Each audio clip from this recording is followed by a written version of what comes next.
Just kidding. I thought that would get your attention. Go ahead. No more fun, no more laughing. It's serious. I just want to take a minute to say thank you. Thank you to everybody for coming. Thank you to Denton for bringing this wonderful man to us. I want to give a call.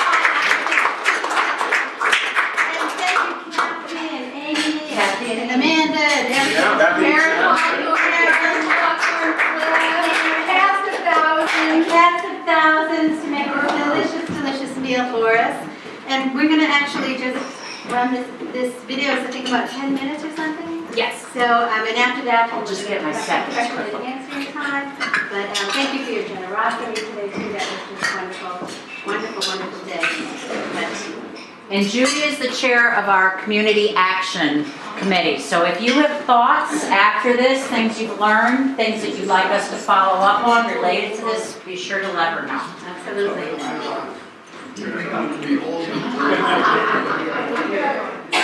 So we're gonna, first of all, let me also express my gratitude to all of you, but particularly to our hosts and our chefs and our ministers and all of you who made this possible. It's a delight for me to be here. I've spoken at King's Chapel, but not for many, many years, and it was a real pleasure to be back with you, to see my old friend Faith Scogan and many of the rest of you. This little film, as I mentioned in the sermon, this is our 75th year, actually 2015 into 16. And this little film was created for the 75th anniversary. We had a gala dinner out in Weston. Nicholas Kristoff, the New York Times columnist, was our keynote speaker. UUSC started, as you'll see, and as I mentioned in my sermon, when Waitstill and Martha Sharp, the minister, and his partner, his wife in Wellesley, Mass., went to Europe and began rescuing victims of the Nazis. The Sharps are two of only three Americans honored at Yad Vashem in Jerusalem as righteous among the nations. And we were very honored last April to have four of the survivors, who were of course then children, who were with us for this occasion. So this film gives you a brief introduction to the history and a little of our current work. Then I'll say a few more words and we can talk about whatever's of interest to you. Those in the back, I'm not sure, you may want to move up. It's about 10 minutes or so.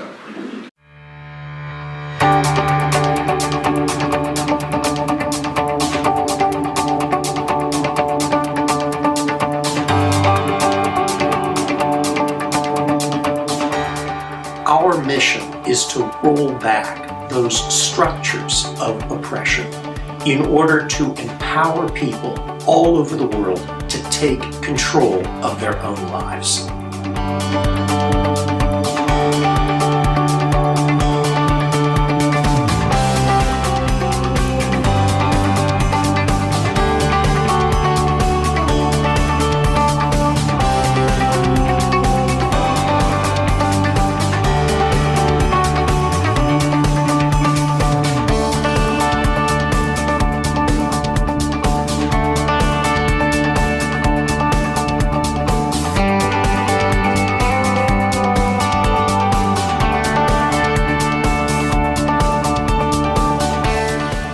Over our 75-year history, our relentless work has changed lives around the globe.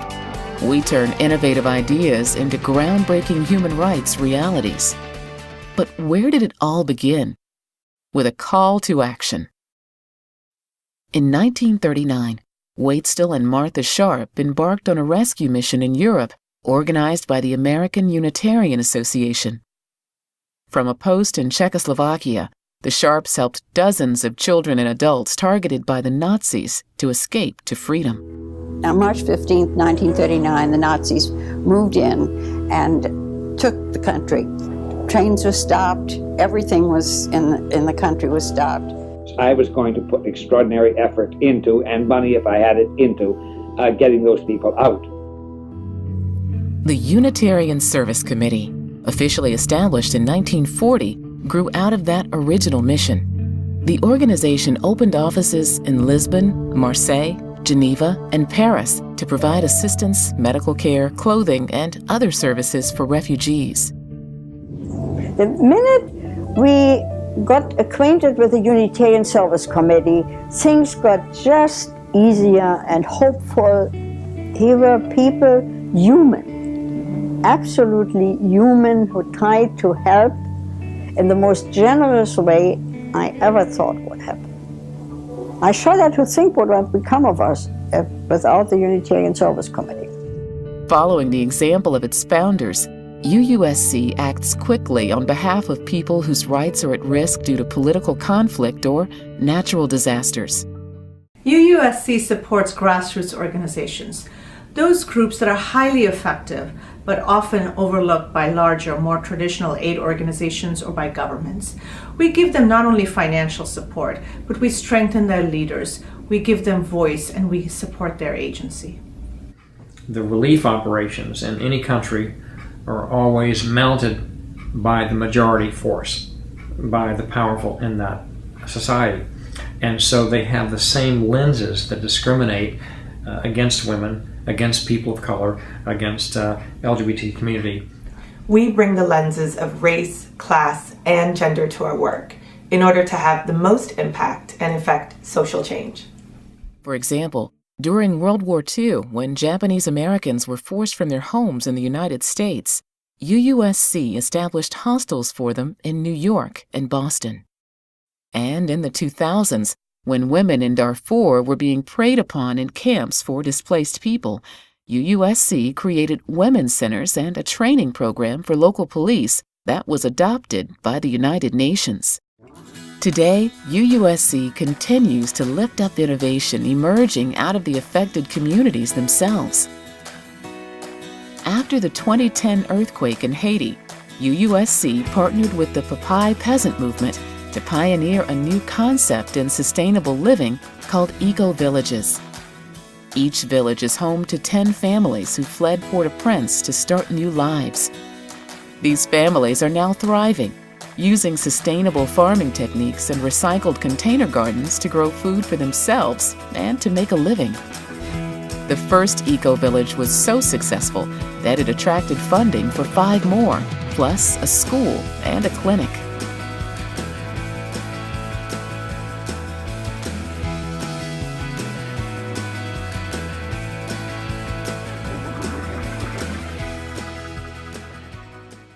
As critical as recovery work is, UUSC believes we must dig deeper into the roots of injustice and dismantle oppressive policies to create a better world for all. UUSC accomplishes systemic change in many ways. Partnerships with grassroots groups, funding of innovation, mobilization of our members, media campaigns, corporate accountability, litigation, and more. Let's take a closer look at one past example of policy and advocacy work. In the 1970s, UUSC supported grassroots empowerment of Salvadorans during their civil war. In response to the atrocities, UUSC sponsored fact-finding congressional delegations to El Salvador, the first by a private agency, that were instrumental in changing U.S. policy in Central America. It started with an electrifying visit from Father Drinan, a member of Congress. And Oscar Romero, we sat in his little room. We said, "What can we do?" And he said, "Tell the world we really need help badly, and nobody knows what's happening." Over 30 members of Congress, both houses, we had 3 senators. It increased my anger because I actually saw it and saw the waste and saw the misdirectedness of it. There's just no doubt that a trip of this nature is exceedingly valuable. Resolutions that have to do with human rights abuses, requiring investigations, questioning where the money that we're sending to El Salvador is directed. I mean, is it directed to really helping with the development of the country? Is it economic development? Does it go to the people? And I'm convinced that our work with Congress accelerated the shift away from seeking a military solution to seeking political solutions to each of those civil wars. Human rights are the moral glue that brings all this world together. And the Service Committee has collected substantial resources over the years. It has invested these resources wisely in the advancement, if you will, of human rights. And that I think that this goes back to the roots of Unitarianism, and that it has made the Unitarians highly regarded in this country and around the world.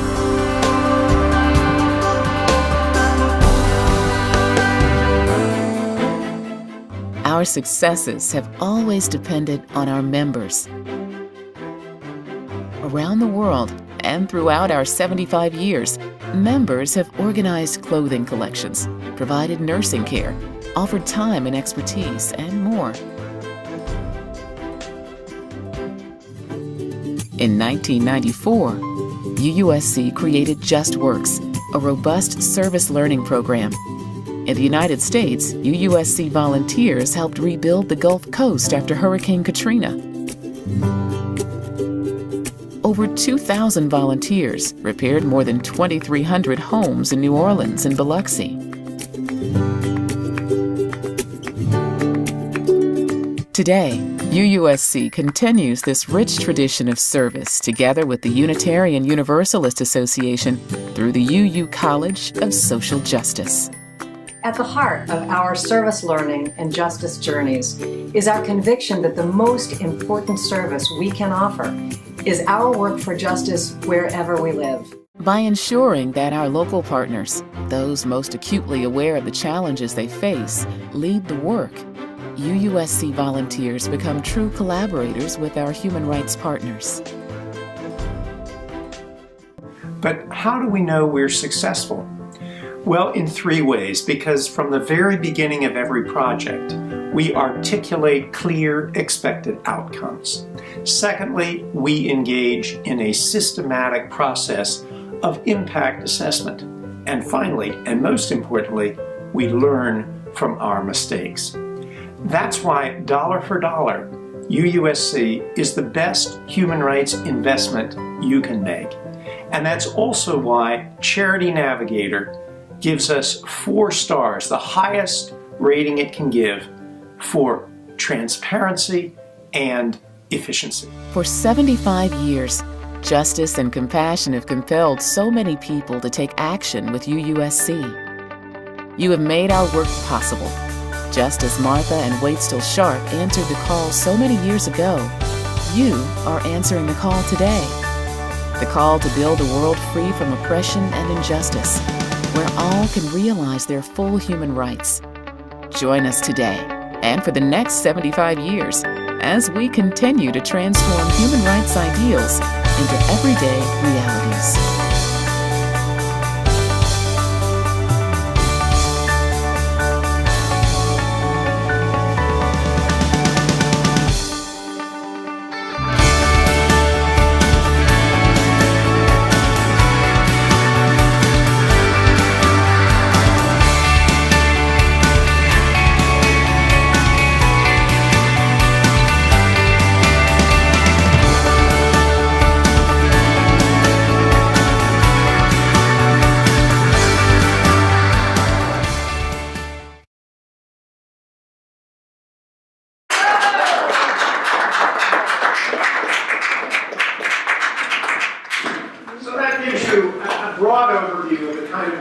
I'll just say 1 or 2 more words and then I'd be glad to discuss anything that you'd like.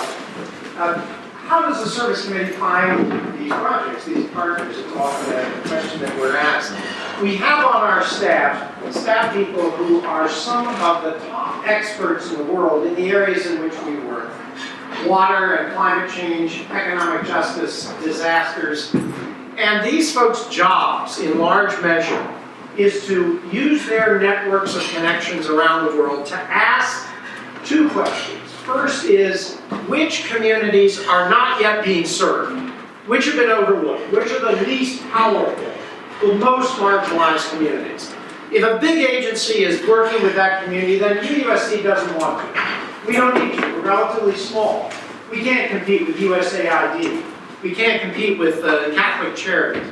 But if there's a group of people who, perhaps because they're a non-popular group in their society, or perhaps simply because of neglect, is not being worked with, then that's who we're going to work with. And secondly, is there an innovative idea that has grown out of that community that we think has a chance to actually transform the community and make a difference, and where our assistance, both financially and technical, can make a difference? And I'll give you just a couple quick examples. In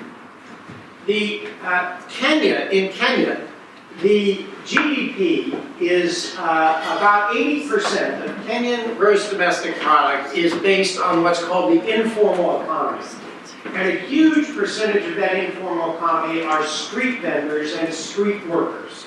I don't mean sex workers in this case. I'm talking about people who are selling their wares through the marketplaces and the streets. About 8 years ago, a professor at the University of Nairobi came to us and she said, this is such a potentially powerful group of people, but they have absolutely no recognition of their rights or their power. They are completely at the whim of the authorities.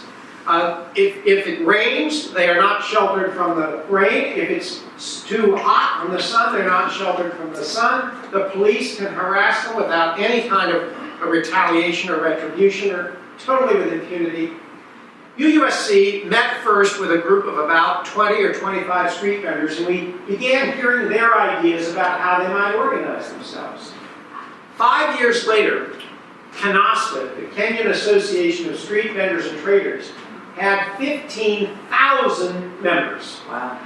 So powerful that the street vendors managed to push through the Kenyan parliament the first street vendors' Bill of Rights in the world. All because of UUSC's little seed money and expertise working with them. Today, street vendors from Nepal, from Senegal, from all over the world come to Kenya to learn from the Kenyan Street Vendors Association. The street vendors had another idea. They said, you know, microloans are great, and the banks and microloans, that's the thing everybody is into, but they're usually microloans extended by the banks themselves. Our suggestion is you let us make the decision about who gets a loan and how it's paid back, because we know who the people are among our group who are most conscientious, most responsible, who have the best odds of paying back. So instead of making the loans ourselves, we gave a chunk of money to the Street Vendors Association. They have been the ones who have given out the loans, who have given the guidance to the street vendors. There's virtually a 100% return rate on those loans. It's been a transformative process in Kenya. So that's one example. The second one was alluded to here in the movie. That's in Haiti, post-earthquake. About 10,000 people fled Port-au-Prince into the countryside after the earthquake. Almost all the agencies that were working in Kenya were pouring their money into Port-au-Prince. 10,000 people were 4 hours outside of Port-au-Prince, inundating the countryside. Already a poor area to begin with. Inundating the countryside, but with no skills whatsoever. At least I grew up in the city. I suspect most of you are primarily urban people. You set me down in the middle of Kansas and tell me to farm for myself, I'm not necessarily going to do too well. So what UUSC did in partnership there with the Papai Peasant Movement and a magnificent man and an agronomist by training was we created these eco-villages there that you saw pictures of. The eco-villages taught these urban folks how to live in an agricultural environment. It created economic cooperatives so that they could sell their goods and make a profit on it. It created experimented with new forms of crops that would grow in a very denuded landscape in the Central Plateau. And today, those eco-villages and those families are thriving there. It's become a model for other recovery efforts around the world. Again, a group that had been overlooked, an innovative idea, put them together, and you can make a huge difference in the world. So I'm proud of this work. You know, I was president of the UUA. Everybody's always mad at the UUA about one thing or another. I love the Service Committee. Virtually no one's ever mad at the Service Committee. Because the Service Committee is, you know, doing the Lord's work. The Service Committee is putting our values in place. Usually our work is not fundamentally political work. We are simply trying to extend our values and to empower people around the world. I want you as members of King's Chapel, as Unitarian Universalists, to be proud of this work, to know about it, to be ambassadors for us. It's one of the great untold stories of our faith, and I appreciate the opportunity to be here and to help you learn a little bit more about this important work. So let me pause there, and I'm glad to elaborate or to take any questions or comments you have. And you know, I might say, Joy and Sean and I were all trained in the ministry, and one of the things we were trained in was to answer authoritatively any question whether we know anything about this. So you don't even have to ask me about the service committee. You can ask me about some other subject, and I'll give you an authoritative answer. I don't promise that it has any relationship to reality, but it'll be an answer. But tell me if there are things that are of interest. I'd like to know something more about the Justice College. College of Social Justice. Yes, yes. So 5 years ago, when I came to UUSC, I recognized that traditionally UUSC had occasionally brought small groups of folks with us to do hands-on work, but not in any systematic way. And that there was no systematic way for young people to have an opportunity to actually be engaged with our partners all around the world. And so we created, with the UUA's assistance, we created the College of Social Justice, and today about every 6 weeks, the college takes a group of folks. Sometimes they are young people, sometimes they are all from one congregation, sometimes they are from a conglomeration of congregations, sometimes they are people with special skills. We take them somewhere in the world, here in the US or around the world, to do hands-on work. Those eco-villages in Haiti, they were all built by the hands and feet and hard labor of UU College of Social Justice participants. Every few weeks, and we're still doing it, but every few weeks we took people to work, to labor side by side with the Haitians. We do a lot of work in San Antonio with immigrant women and children who are coming across the border. Traditionally, they have been thrown into prisons here in the United States. It's against US law, but nonetheless, that's what's happened. And we work very closely with a group of refugee and immigrant workers in San Antonio, and we have recently sent a group of about 20 people, young people who speak Spanish, older people who have some legal skills or quasi-legal skills to work with that community. So we do that all over. Some of them are more educational works, others are more hands-on work. It's all described on the website of the UU College of Social Justice. Sign me up. I want to do it. You're welcome to have you. Is the cost of sending people down to do the social projects considered part of the overhead of the organization? First of all, the costs, of course, are modest. They are not. You're not living. Let's put it this way, in luxurious accommodations. Kate, my colleague, I want to introduce Kate Friedman. I think many of you have met her, but Kate is our associate director of development, and she has been to Haiti. So she knows that the accommodations are not luxurious, but nobody who wants to go can't go because of money. We have raised enough money, scholarship money, to make sure that anyone who wants to go can do so at a very reasonable price. Can I add a second part of Sure. the question? It has to do with tangibility. We were really lucky in the EU and Paris EU, and that when we called together money for Romania, we could give a minister cash and get the plane. And we knew where the money was going. And when it goes to the States, it goes through checks and channels and banks and transfers and all of that. And part of that process was a growing awareness of the whole accountability process. You know, if you get on a plane and fly to Romania to give a check or to do service work, there's $2,000 or $3,000 that might be given to Romanian causes. So how do you when you talk about your slim motor, because it is indeed very, very impressive, how do you calculate in all of those other numbers? Not putting in the spot. Well, we're very, very proud of our model, and one of the reasons is because it keeps overhead so low. And one of the reasons for that is that we do most of our work through our partner organizations who are already on the ground. We, unlike many organizations, including Amnesty International that I work with, we don't have offices placed around the world. We don't have staff people placed around the world. When we have a major project where we need to hire a staff person, we hire a Haitian or we hire a Filipino. We don't send an American there. It's far too expensive. So our work is done exclusively through those grassroots partners, and that's one of the ways that we keep overhead very, very low. Very important part of our model. Anything else? I have a question about the refugees, the Syrian Yes. refugees. Is there any hope of this situation in this country changing so that we could be hospitable and do what we should do? In the U.S.? I think that will depend upon the results of the presidential election. Nothing is going to happen now. In terms of the president is trying to increase the number of refugees, but only by 10,000. It's a very, very modest amount. And whether or not Congress will block him on that, I don't know. They probably will try. So in terms, but it's very important for us to keep pushing on this issue, while at the same time we do the direct service in the refugee camps.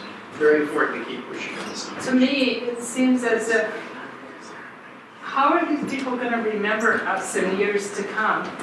You know, if we want to do anti-war work, the work is to open our arms to people when they need it. Right.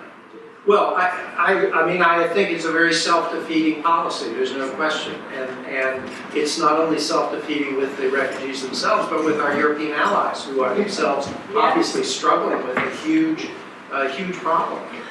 And the Service Committee's work is very significant. I mentioned this morning about our work in the camps, but I didn't say in detail the kind of things we're doing in Europe. So, for example, we have funded at least 4 or 5 partners in Europe who are greeting the refugees, who are ensuring that they know the legal procedures that they must follow. There's a very creative project in Serbia in which a vehicle, actually travels with the refugees as they move from point to point, ensuring that they have protection and ensuring that they have the knowledge that they need, the information they need to make application for asylum or whatever they may be trying to do. We have another project in Hungary that is trying to unite families that have been separated through this influx. And there are a number of those types of policies. But the Europeans themselves are, of course, deeply stressed by this. It's a huge demand on their society. And it's absolutely shameful that the United States is not taking our fair share of the burden off of those European allies. I couldn't agree with that. We've also done some stuff locally that you can share some more, but once Syrian refugees do come to the United States, those that can, there's some dinners that we're trying to organize with local congregations, so Denton has some more information about that.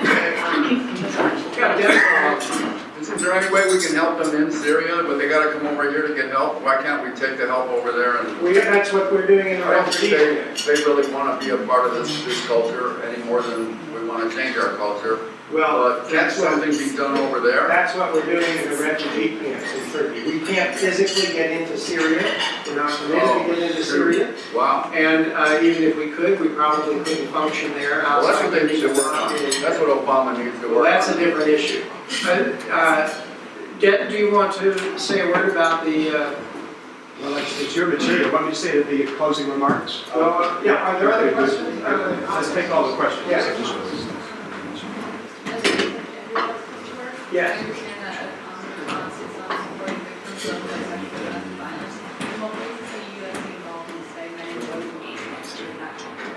Is involved in what?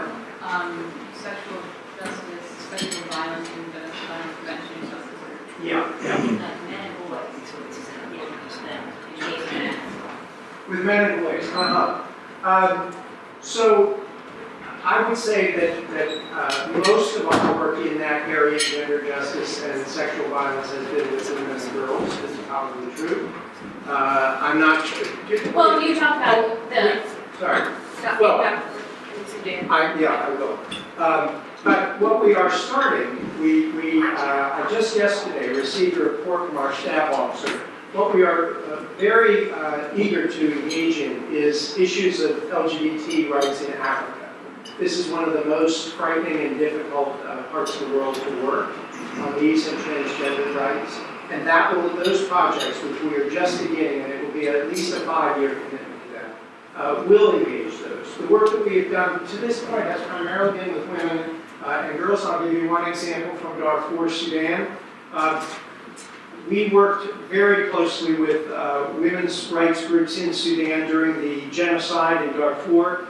And when the genocide dissipated, we said to those groups, if we were to stay here, what could we do? And they said, huge problem of domestic violence and female genital mutilation here in Sudan. We knew it would not do any good for us from the U.S. to go to Sudan and tell them what to do about their cultural practices. But what we did instead, we worked with the American Islamic Congress, and we brought a group of American imams who had been trained in the Middle East, who spoke Arabic, many of them originally from Middle Eastern countries, including Sudan. We sat them down for a week to talk theology with Sudanese imams, to talk theology and ask themselves, what would Muhammad teach about domestic violence and FGM? And at the end of the week, these Darfuri imams issued a fatwa, an edict, that there was to be no more FGM or domestic violence practiced within the regions that they had authority over. Very simple, didn't cost a lot of money, made a huge impact for at least hundreds and hundreds of women and young girls. But I have to confess, I don't think we've done yet work on boys, and that will come as part of this new work in Africa. Anything else of interest? Yes.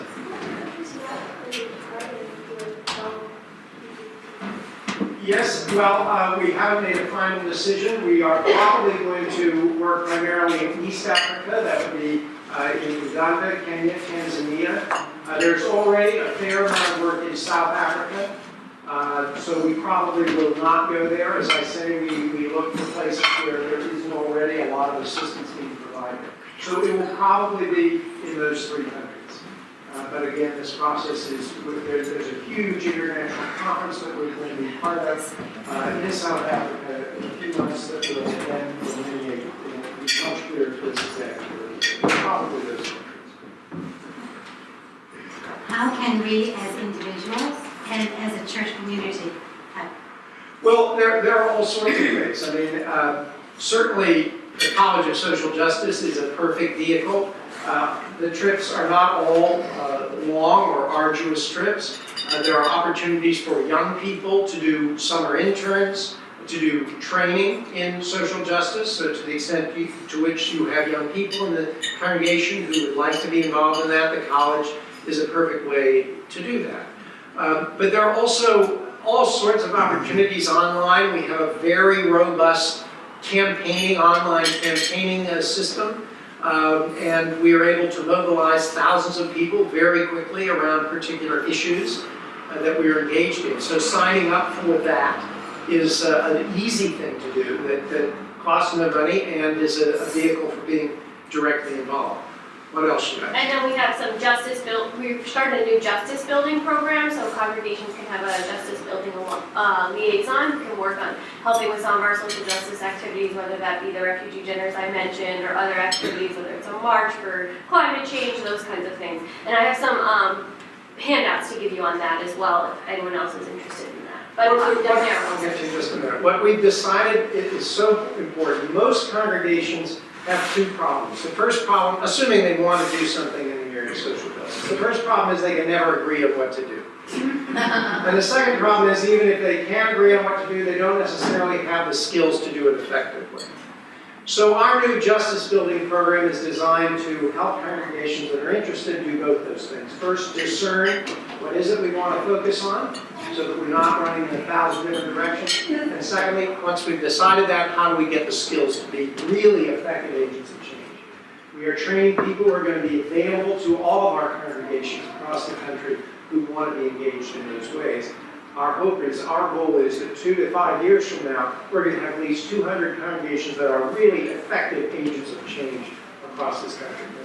Yeah, back in the 70s, I used to go to church, and I heard things still. And so this is my second comment, and I see, obviously there's been evolution, but I see a lot of very similar themes between that, and you're going to retire, and my comment was, what you're talking about, a lot of it seems to be in the DNA of UUSC. So as you know, so I see people here filling out, people becoming members, that the way you work and approach problems, there's going to be continuity even after you leave. Am I? Yes, no, I think that's actually a very cogent observation that you're making. I appreciate you bringing that history, a snapshot from 30 years ago or whatever it was, and now. Yes, no, there's no question about that. The basic philosophy that was actually established by the Sharps so many years ago, 75 years ago. Of course, it's been more sophisticated now and more broadly based, but that was their basic philosophy. Look, we're going to go help the people that no one else is helping. We're going to do it in some innovative ways, and believe me, they did when they led folks across the Pyrenees Mountains to Lisbon and ultimately to freedom. That wasn't being done in Europe in those days. And by the way, I should say we're very pleased. On October 16th, Ken Burns is going to inaugurate a film about the Sharps. And that story will be told nationally. That's right, yes. Tom Hanks is playing the voice of Waitsville Sharp, yes. So we're very excited about that. October 16th, it will be premiered across PBS stations. But that's right, that basic model has not changed. And my successor has just been chosen. He is former Congressman Tom Andrews of Maine, a Unitarian Universalist, a former member of our UUSC board, a strong and very strategic activist. He currently heads a group that actually I chair the board of called United End Genocide, which is a very small but very effective organization. It's been the organization, if you have heard at all about the genocide that is going on in Burma today against the Rohingya Muslim communities, if you've heard of that, it's because of United End Genocide and Tom Andrews. And he is going to bring huge skills and energy to this job, and it's going to continue those basic themes that were actually started 75 years ago. Okay, Faith will give you the last. Sorry? What are you going to do? I'm going to sit and look at the beach up there in Gloucester. I teach at Neva Lombard Theological School, which is our school in Chicago. I'm going to double my teaching time. I teach preaching and public ethics and leadership in the school. So I'm going to continue teaching there, and I'm going to affiliate with the Carr Center for Human Rights Policy at the Kennedy School, and I write a couple more books. So, and then I'm going to enjoy being retired. Mail these in, or is somebody going to get them? You can hand them to Kate Friedman, who's right here. Yes. Yes, I have a question on too many things that racism is overdone, but it's obviously still. Absolutely. These insults to our president, you know, and there's a movement called Black Lives Matter, which I'm sure you're familiar with. Of course. And I just wondered if there's a way that communications can get involved with teaching in this country, because people just have fallen asleep or become disinterested in social justice in this country. And I just was very active in that, Black Lives Matter and all that, and prison reform. And I just wondered if you guys have so much, it seems to me, you have a lot of clout, that people respect you and they can see what you've done. And I wonder, you know, if there's any way that you might be able to support, you know, an exploration of the injustice, the racial injustice. Oh, absolutely. So first of all, you're absolutely right. We do not live in a post-racial world at all. In fact, we're, I think, seeing the reaction to the empowerment represented by the president's election. So the Service Committee is deeply involved in these issues at a strategic level and a change level. And we do that in a variety of ways. One is through our online work, and we are reaching well beyond Unitarian Universalism around these issues to young people in particular. We have, as I said, a very, very active and creative online presence. And we do that in part through what we call alternative marketing, alternative branding rather, which is we don't lead with Unitarian Universalism because we want everyone to be able to be involved in it. It's not that we hide it. UUSC is always there, but we want to reach everyone across boundaries, across races, across religions. And I think that that is proving itself in the most effective way. Secondly, through the College of Social Justice, again, particularly young people, We have a lot of work in inner cities that we do. We have a lot of work with restaurant workers and other workers who are predominantly persons of color. I mentioned, of course, the work with the poultry workers. So many of our projects are very closely aligned with the values that are represented by the Black Lives Matter movement, and more importantly, I think even than that, by the kind of systemic change that needs to take place if we're ultimately to change the norms in the society on an ongoing basis. So thank you for that. Thank you for that. And I would just add that in Michigan, we're very active in the human right to water work. And a lot of the communities that we work with there are communities of color. So I believe the statistic that our expert in human right to water gave at this week's staff meeting was that 73% of the families without water in the Flint area are people, African Americans. And it's really unfortunate because their utilities are getting shut down, and if they happen to turn it back on, they're getting pressed with felony charges against them. Also, if your water gets shut off, a lot of people don't know this, but your children get taken away from you. The Department of Family Services comes. And a lot of these larger corporations, churches, nonprofits aren't paying their own water bills, but they're getting away with it while people of color are suffering. Yep. Yeah, thank you, Kate. I appreciate you reminding me of that because I work in Flint and with water in general in Detroit and Michigan. It's been one of those groundbreaking important pieces of our work. All right, we've kept you here long enough. Dan's going to make some closing remarks, and thank you again, my friend, for doing this.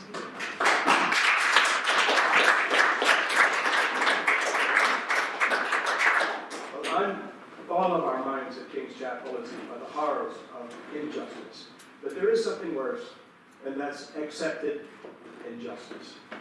And I was thinking with the death of Harper Lee and all the people in the country, those who are familiar with To Kill a Mockingbird, that must be on people's minds, that in cultures where accepted injustice prevails, how regretful that would be.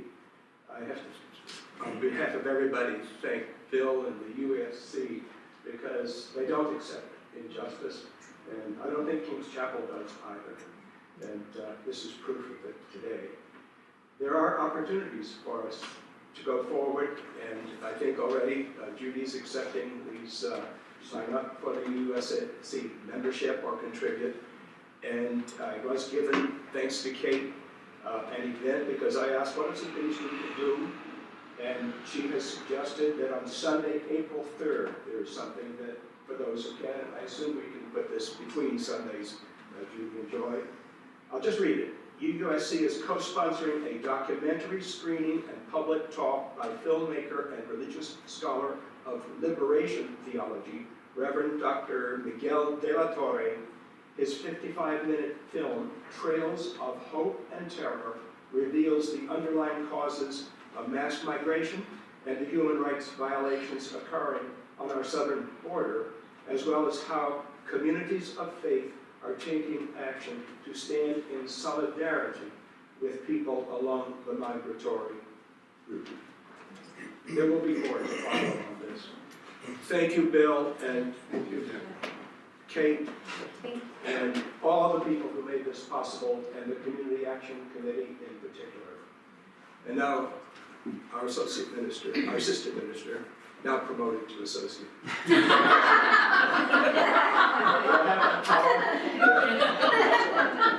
Will pronounce the benediction for us. I borrowed these words from St. Francis: go out into the world and preach the gospel as if your life depends on it. And if necessary, use words. Amen.